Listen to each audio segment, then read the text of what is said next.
হোক না আমার মাটির ঘর, আমি আমার এই মাটির ঘরটারেই কিন্তু সব সময় পরিষ্কার পরিপাটি কইরা রাখতে খুব বেশি ভালো পাই।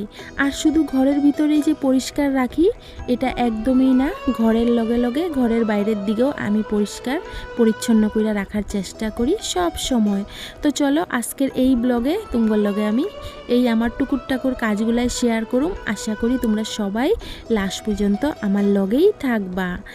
রাধে রাধে সবাইকে, আমি পিঙ্কি আসামের হুজাই থেকে আমার ছোট্ট আরও একটি মিনি ব্লগে তোমার সবাইরে স্বাগত। আশা করি আজকের ব্লগটা তোমার কাছে ভালো লাগবো, আর ভালো লাগলে একটা মিষ্টি চাইয়া কমেন্ট করতে একদমই ভুলবা না। তো এই তো সকাল সকাল আমি আমার রান্না বাড়ার কাজটা সেরে নিতেছি। ডিম তরকারি করছি আর হইলো ভেন্ডি আলু ভাজা। তো আমার সারাদিনের লেগে রান্না বাড়া কমপ্লিট।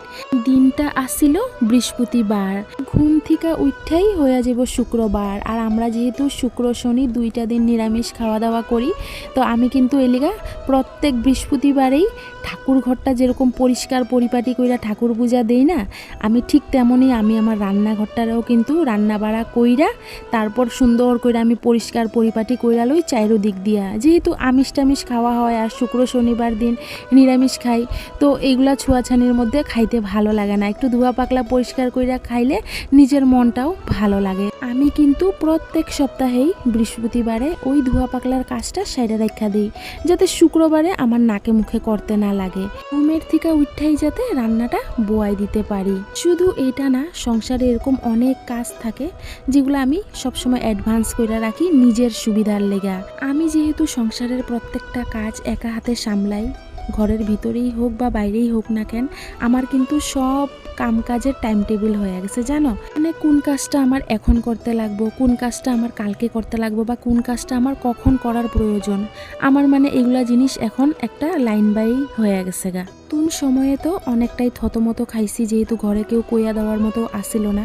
আর ভয় পাইতাম, কত কাজ কেমনে করুম, কোন সময়ে শেষ করুম, মানে বুঝতে পারতাম না। কিন্তু এখন এমন একটা হয়ে গেছে, এখন সব কাজের আমার লাইন বাই লাইন আমি কইরা লই, আমার কোনো অসুবিধাই হয় না।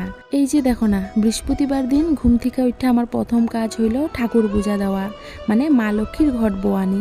তারপর পূজা টুজা কমপ্লিট কইরা রান্না বাড়াটা করুম। রান্না বাড়া কমপ্লিট কইরাই কিন্তু আমি রান্নাঘরে সব কিছু ধোয়া পাকলা কইরা নিমু। তারপর ধরো ওই ঘরের চিপা চাপাগুলা একটু ঝাড়ু দিমু, এই যে এখন যেমন দিতেছি, কারণ সকালবেলা এগুলো দেওয়া হয় না।